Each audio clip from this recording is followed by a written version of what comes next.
嗨，大家好，我是躺平叔，今天是北京时间2020年7月5号。这一期我们继續聊一聊伊朗，聊一聊波斯，聊一聊中東局勢。今天是美國和以色列對伊朗進行混合救治的第128天，也是哈梅內伊悟道成仙的第128天，同時也是穆吉塔巴人間蒸發、音信全無的第128天。但是就在第128天穆吉塔巴很抽象的出現在了公眾面前。同時哈梅內伊的這個葬禮也正在如火如荼的舉行。今天我們就聚焦中東最牽動全球神經的熱點，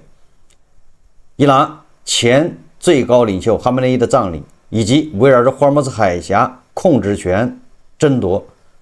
伊朗國內的權力重組和國際博弈。從葬禮現場的百萬民眾哀悼到特朗普的善良言論，再到霍爾木茲海峽的收費新政，一切都顯示伊朗正處於戰後重建與權力交接的關鍵節點。東印度作為地區重要參與者，也被伊朗積極拉攏。7月4號，伊朗已故最高領袖哈梅內伊的公眾告別儀式在德黑蘭伊瑪目霍梅尼清真寺正式開始。這場葬禮規模空前，預計僅德黑蘭就有1500萬到2000萬人參加。就那個饢餅都已經準備了5000萬張，有幾十個這個野戰這個餐車在那兒隨時準備，還有救護車、消防車等等整個儀式要舉行6天，橫跨伊朗和伊拉克多個聖城，最終在馬什哈德安葬。現場畫面非常震撼數千民眾湧向清真寺，哭聲、祈禱聲和打倒梅以的口號交織混合在一起。許多人手持哈梅內伊的畫像，高喊復仇，要報仇。民眾從全國各地連夜趕來，有人步行數公里，有人15小時的車程，只為送別這位統治伊朗37年的，實際上也在為他們的37年的這個光陰做告別。然而外界最關注的焦點是新任最高領袖穆吉塔巴哈梅內伊是否現身。截至目前，穆吉塔巴並未公開露面，不過伊朗官方還是貼心的安排了紙板人出場了。一個穆吉塔巴的等身紙板像莊嚴肅穆地出現在現場。穆吉塔巴派紙殼子為自己的父親送行。東印度山河4省收垃圾的看完視頻，紛紛表示可惜了，這麼好的紙殼子，好幾塊錢呢。穆吉塔巴自父親遇襲後一直處於隱匿狀態，官方稱出於安全考慮，無法保證其安全，因此選擇低調。實際上這個咱們昨天已經說過了，如果穆吉塔巴跟這個俄羅斯的特使梅德韋傑夫手拉手，對吧？出現，我看以色列和特朗普沒有那個膽量去斬首穆吉塔巴，所以說安全應該不是最大的問題。有分析認為穆吉塔巴在襲擊中受傷，尚未完全恢復。也有聲音指出，在當前敏感時期，公開現身風險過高，可能成為對手目標。這次葬禮本是確立合法性絕佳機會，但神隱反而加劇了外界對其健康和實際掌控能力的質疑，實際上是對穆吉塔巴是不利的。那麼穆吉塔巴為什麼不出來呢？那一定是沒有辦法出來。革命衛隊司令瓦西里等強硬派則現身悼念，顯示軍方仍在積極維護政權延續性。葬禮不僅是哀悼，更是向對手、向梅以展示團結與力量的舞台。而這邊特朗普呢也沒閒着特朗普這個碎嘴一直在對伊朗、對哈梅內伊的葬禮發表評論。特朗普在多個場合對伊朗和葬禮發表了千奇百怪的言論風格一如既往，直接帶有個人強烈的色彩。他表示以色列總理內塔尼亞胡請求在白宮會面，這又是變局大家記得吧？上一次內塔尼亞胡去白宮和特朗普會面以後不多久，哈梅内伊就悟道成仙了。那這一次會有什麼火花？媒體給予了極高的期待。特朗普強調雙方相處很好，內塔尼亞胡知道誰說了算。關於哈梅內伊葬禮，特朗普稱美國很善良，給了伊朗1周的時間辦喪事，也就是這1周之內不攻擊伊朗，你們就踏踏實實辦喪事吧，把人埋起來，咱們要不然這個味道不太好啊。期間暫停美伊談判，維持停火。他在南科他州演講中吹噓我們把伊朗打得落花流水，打個半死，他們迫切希望達成和解。我的心善給他們1周時間辦葬禮。特朗普還對葬禮現場伊朗民眾的哭泣感到驚訝，說他以為人們憎恨這位領袖，也許是假哭吧。他暗示1槍就能解決他們，但我們不會那麼做，因為那樣就沒有人可談了。特朗普的意思是他完全可以在葬禮上出手，把這個衛隊的人都送走，但是接下來又沒有人談判了，所以談判又得擱淺。所以特朗普是为了談判着想留他們一命但是特朗普這個都是吹噓特朗普多次強調伊朗渴望解決爭端，並在獨立日前講話中繼續渲染美國善良與效率。這些言論一方面安撫國內的支持者，另一方面為即將重啟的談判繼續施壓。而霍爾木茲海峽是全球能源的咽喉，承擔20%的石油運輸。戰後伊朗計劃按照國際標準收取服務費，用於安全導航和環保，這是伊朗目前所追求的。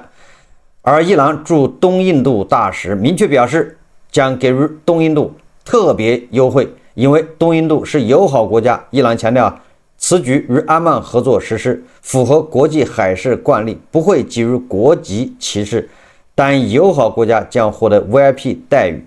而東印度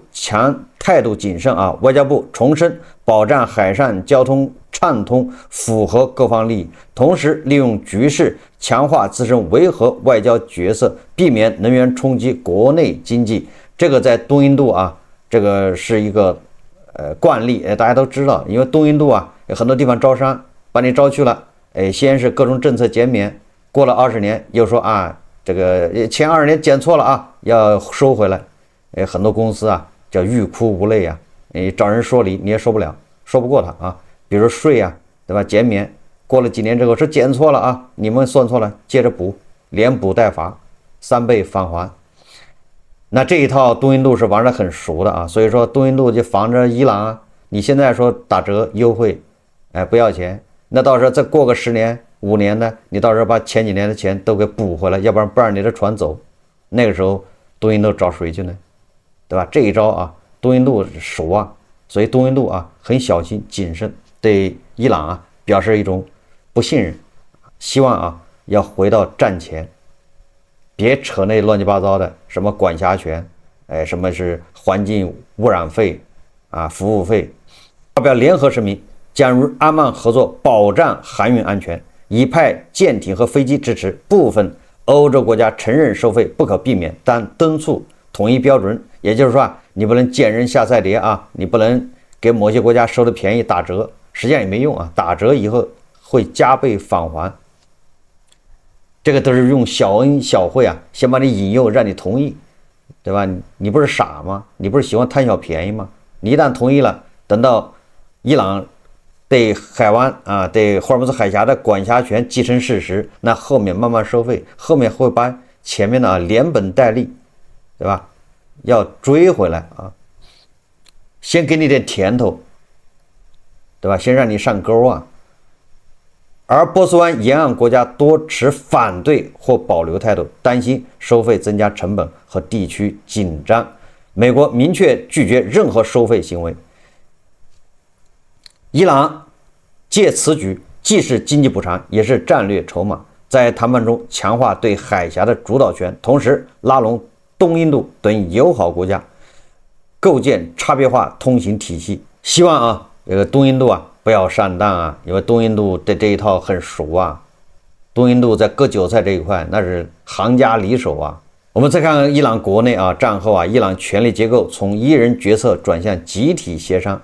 最高國家安全委員會成為核心，議長卡里巴夫、外長阿拉格齊、總統佩泽西強等參與其中。穆吉塔巴作為最高革命領袖，實際影響力仍待觀察。佩澤西強等相對溫和派推動談判和重建，強硬派則堅持抵抗路線。卡里巴夫在談判中角色突出，被視為協調者。在這次葬禮上，有媒體犀利的捕捉到這個外長阿拉格齊對這個卡里巴夫投出了那個非常嚴厲和凶狠的眼光。那個卡里巴夫當時正在那兒連哭帶喊，就那種全身顫抖在哭的傷心欲絕。結果旁邊的那個阿拉格齊那一眼光看過去你就那個凌厲寒意滿滿。這一幕正好被媒體抓到了，這個視頻在網上很多而這一幕其實非常非常的普遍。比如在東印度某一次这個記者發布會上新聞招待會上有一個女記者正在那兒按照劇本按照在拍段子嘛，在假裝提問，而那邊主席台上也假裝回答。這個結果旁邊的一個穿藍衣服的這個女記者就翻了一個白眼，那個白眼現在成了一個表情包。那在東印度也非常非常的這個火那實際上這個阿拉格齊當時衝這個議長卡里巴夫翻的那個白眼，那就更厲害了，那不是嘲諷，而是那種凶狠、杀意、杀氣腾騰。那麼網傳佩澤西強逼這個穆吉塔巴要簽諒解備忘錄，如果不簽，那他就辭職。所以穆吉塔巴沒有辦法簽了這個諒解備忘錄。完了之後，簽完之後立馬發布一個聲明，說我是不同意這個諒解備忘錄的。但是佩澤西強逼我這個國家安全委員會逼我，所以把這個伊朗的內鬥完全就公開化了。伊朗的強硬派和伊朗的改革派在這個電視台交鋒，而電視台呢，一會兒把這個強硬派的話給掐掉，一會兒把這個改革派的話給掐掉。總之動不動就發口罩這個像朗子這樣的國家正義聯盟國家，他們最擅長的就是發口罩就是捂嘴就是網絡控制。有分析指出抓捕間諜行動，伊朗现在在國內正在抓間諜現在聲稱要抓了消滅了什麼以色列的這個幾支游擊隊等等。實際上這些抓間諜大家都懂，這個人在毛拉政權這種體系在這個正義聯盟這種體系裡面，這種抓間諜除內奸，往往是借這個借口鏟除異己，對吧？把所有的這個反對派或者跟自己意見不一致的意見者都打為這個間諜，這樣的話就可以不經審判直接處決那麼革命衛隊影響力強大，瓦西里等司令現身占領，顯示軍方在權力格局中的關鍵地位。而伊朗國內現在是血雨腥風開始抓內奸，抓內奸實際上就抓對方的人，把對方的根基讓他動搖，打擊對方的氣焰。這些內鬥這個我想東印度應該是很熟悉這一套說多了無益大家都自己去補一補吧。那伊朗現在就處在這麼一個狀況。那我們要聊一聊這一次俄羅斯派出了俄羅斯口炮界的天花板，对吧？俄羅斯安全委員會副主席，俄羅斯的前總理，俄羅斯的前總統梅德韦傑夫他代表地保到伊朗去弔唁。那這個弔唁呢，當然了，對吧？那這個比諸葛亮去弔唁周瑜還是有相似之處大家可以腦補一下這個《三國演義》裡面諸葛亮去弔唁周瑜的這個橋段是吧？既生瑜，何生亮現在就是既生地保，何生這個內衣既生內衣，何生地保，有異曲同工之妙地保說內衣，對吧？你呀反美啊不徹底，那就是徹底不反美。你跟美國一会兒反一會兒勾勾搭搭的，那你看看，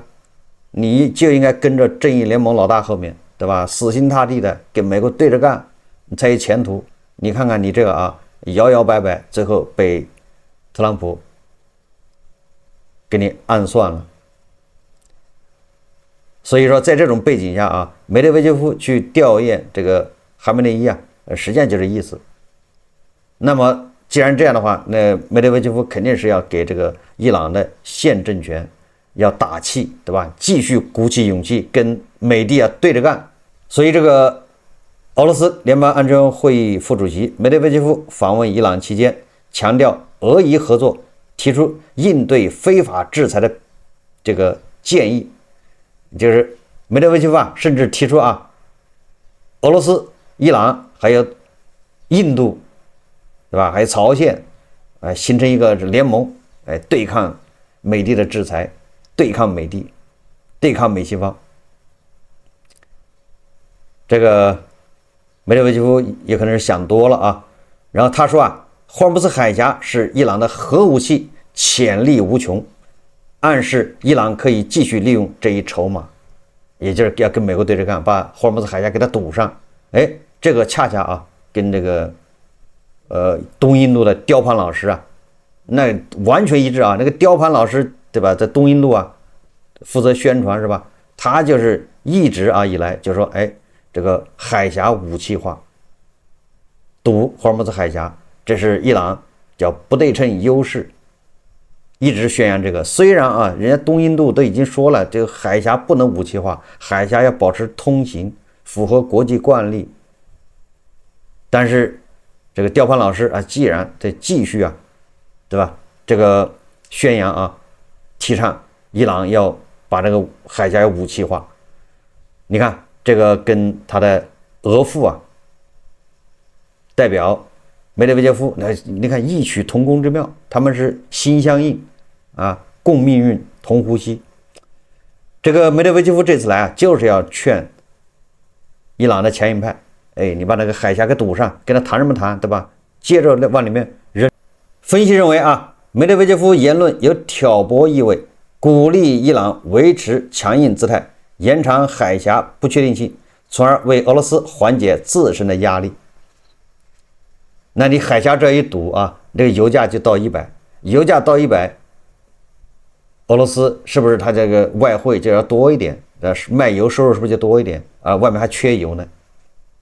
它的油不愁賣，而且價格還高，這樣的話緩解它因對吧對烏克蘭的戰爭而造成的財政困難、資金壓力、預算虧空。你伊朗把霍爾木茲海峽放開了，那叫怎麼回事呢？所以俄羅斯長期希望中東亂局分散。目前霍爾木茲海峽啊通航逐步恢復，但仍不穩定。日均通航量恢復至衝突前的60%，部分船只因安全警告折返。而國際油價受此影響啊小幅波動，短期避險情緒推高價格，但隨着談判推進和通航的改善，分析師下調2026年的預期，布倫特原油可能回落至$70，長期取決於協議落實和地區的穩定。根據新華社報道啊，英國首相斯塔默与法國總統馬克龍3日發表聯合聲明，稱兩國將與阿曼合作保障其主權領海航運安全。而伊朗副外長加里巴巴迪4日就此回應，霍尔木茲海峽不是域外國家進行軍事戰事的場所，以方反對任何可能影響該水道安全的梅德韋傑夫啊一再給伊朗的強硬派打氣啊，為他們鼓如呼。梅德韋傑夫說啊，伊朗沒有核武器，而是發現了另一種不亞於就是威力巨大的核武器。沒有核武器，但是卻有比核武器更厲害的武器，就是霍爾木茲海峽。然後啊，梅德韋傑夫進一步指出啊，伊朗當局還擁有另一件核武器，就是曼德海峽。如果曼德海峽被封鎖，所有的石油運輸和其他交通都將中斷。所以說啊，這個梅德韦傑夫啊，這次去中東啊，去伊朗，他不是去吊唁，實際上是去煽風點火，給三弟啊鼓氣。就是央视的消息啊，7月4號，伊朗外长在首都德黑蘭先後會見了黎巴嫩真主黨與巴勒斯坦哈馬斯代表團，三方一起商量當下中東的整體局勢，協調彼此的行動步伐。這次會面絕非普通的外交走動，釋放的信號十分強烈。這個伊朗啊，現在是在作死啊！仗着特朗普啊說在這7天裡面不攻擊伊朗，伊朗的外長公然和這個黎巴嫩真主黨還有哈馬斯進行會晤，那個大哥啊派梅德韋傑夫來給他們打氣，那伊朗呢就給自己的爪牙小弟白手套打氣，對吧？上面大哥說了要支持咱們，那咱們下面還得接着幹。所以讓這個黎巴嫩的真主黨哈馬斯不要灰心。伊朗外长1天之內接連會見真主黨和哈馬斯代表團，滿滿當當的日程，壓根不是簡單的外交寒暄，分明是在搭建抵抗軸心的實戰指揮鏈。所以這個抵抗軸心啊，又開始死灰復燃，這個為美國和伊朗的談判又埋下了這個陰影啊。所以我一直說啊，這個特朗普啊是在绥靖。特朗普幹大事而犧牲，對吧？見小利而忘義，跟毛拉政權談判，那就是耽誤時間，又回到奧巴馬的老路上。談判有什麼用呢？如果談判能解決問題，那世界上就沒有這麼多問題。對付毛拉啊，那只能是把它連根拔起，鏟除才有用。當然了，我們一直說啊，鸡蛋從內部打破才是生命，從外部打破啊，那就是食物。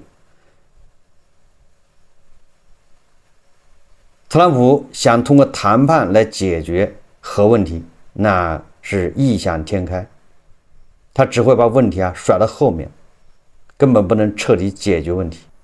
當然了，特朗普未必不知道這些啊。雙方互相給對方挖坑。我的感覺啊，伊朗同意特朗普的這些條件，暫時同意啊，